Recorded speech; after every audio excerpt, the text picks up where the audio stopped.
Halo, sore teman-teman. Jumpa lagi ya.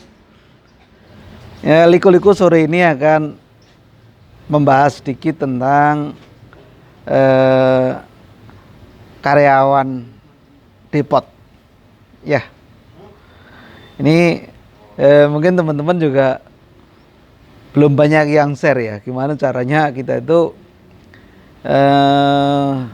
penggajian untuk karyawan kita itu seperti apa. Nah ini banyak pilihan ya teman-teman ya. Jadi yang namanya gaji itu kan menyangkut hajat hidup orang yang bekerja, betul ya? Ya, jadi kalau bisa yang namanya karyawan itu ya dia jangan dianggap itu sebagai orang yang bekerja di tempat kita untuk cari nafkah, itu bukan. Ya, lebih kita coba anggap sebagai teman kerja atau partner kerja. Kita sama-sama cari nafkah ya. Nah, jadi dua belah pihak itu saling diuntungkan. Maunya kan seperti itu. Yang punya depot ya diuntungkan, terus yang bekerja juga merasa diuntungkan. Itu tuh yang penting kan gitu ya. Jadi untuk penggajian itu yang baik yang seperti apa? Lah itu tergantung teman-teman. Ya, teman-teman mau pilih yang mana. Tapi sebetulnya ada banyak pilihan ya. Ini saya contohkan nih. Teman-teman bisa menggunakan UMR kalau misalnya di perkotaan. Ya, atau UMP di perkotaan tuh berapa. Nah, terus ada yang model bagi hasil. Nah, bagi hasil itu juga saya rasa juga bagus ya. Atau kombinasi. Ya, kombinasi dengan upah pokok tertentu, nah ditambah dengan bagi hasil, itu juga bisa. Ya, keuntungannya apa? Keuntungannya kalau misalnya gini, kalau kita ada sisi positif dan sisi negatifnya. Kalau kita menggunakan sistem penggajian UMP atau UMR ya, itu baik untuk karyawan kita, artinya ya gajinya tetap ada kepastian, ya, ada kepastian. Tapi kadang yang namanya depot itu kan naik turun omsetnya, ya. Kadang-kadang itu kan pengeluaran nggak cuma dari gaji, banyak pengeluarannya, ya. Itu kadang dibaginya itu akan susah ya kalau omsetnya itu nggak stabil. Dengan cara apa? Dengan cara UMR tadi. Ya.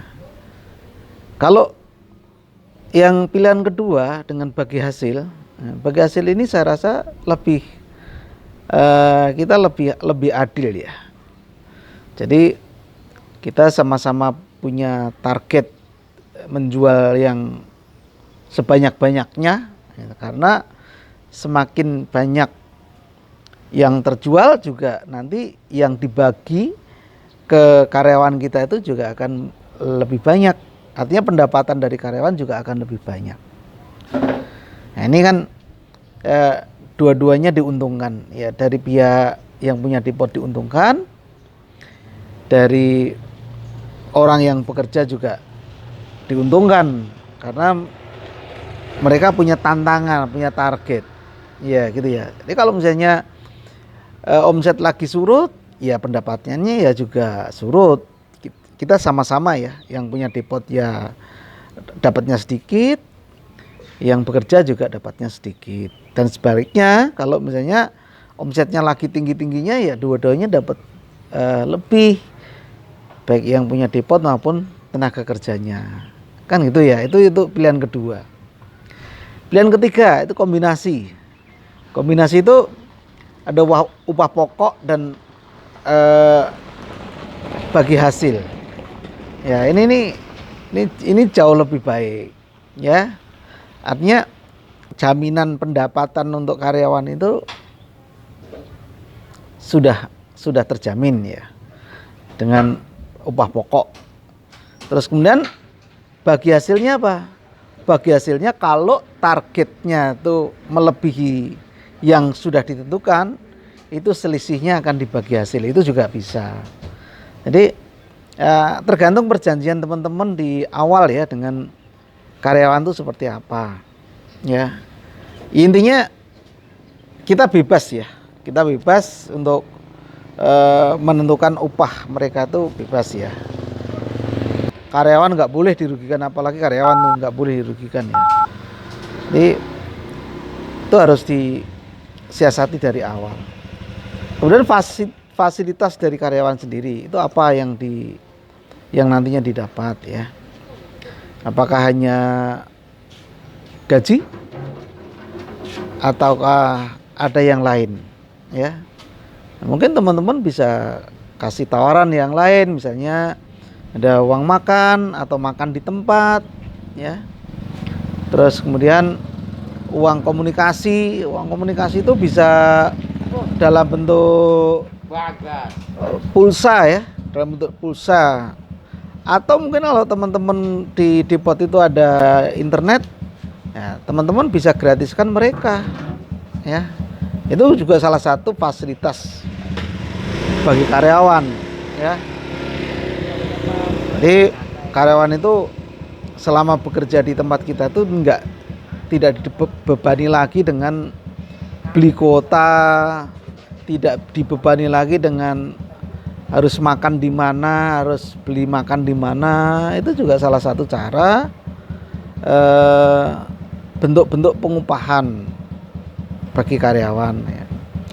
Ya mungkin bagi karyawan dengan sistem pengupahan seperti itu ya pasti lebih bisa menerima kalau misalnya diberikan upah pokok yang lebih rendah dibanding dengan UMR ya. Tapi semua fasilitas itu ditanggung. Itu juga pasti bisa menerima karena pengeluarannya hitung-hitungan bagi karyawan itu juga nanti yang didapat dengan lepas, artinya UMR tapi nggak dipikirkan yang lain, itu juga ujung-ujungnya nanti yang dia bawa pulang itu sama saja. Tapi dengan cara seperti ini kita bisa bagi hasil ya, mudah-mudahan teman-teman nyaman lah ya, pelanggan ya bisa terlayani dengan baik, karyawan kita nyaman, dan kita nggak was-was dengan ada tenaga atau tidak, ada karyawan atau tidak ya. Karena kita tadi dari awal itu kita posisikan karyawan itu bukan orang yang bekerja cari nafkah di tempat kita, bukan, tapi partner kerja, itu yang penting ya. Jadi kalau kita dari awal itu sudah memposisikan karyawan itu sebagai partner kerja, saya rasa itu kita lebih nyaman, lebih baik, lebih enak lah ya. Kita ngatur tenaga kerja juga lebih enak. Ya, mungkin itu ya teman-teman ya, sore ini ya. Nggak banyak kita diskusi, kita share. Mudah-mudahan ini bermanfaat bagi teman-teman ya. Kalau ini merasa bermanfaat ya silahkan share ke teman-teman yang lain, sehingga teman-teman yang lain bisa bisa memetik manfaatnya. Terima kasih udah bersama Liku-Liku ya.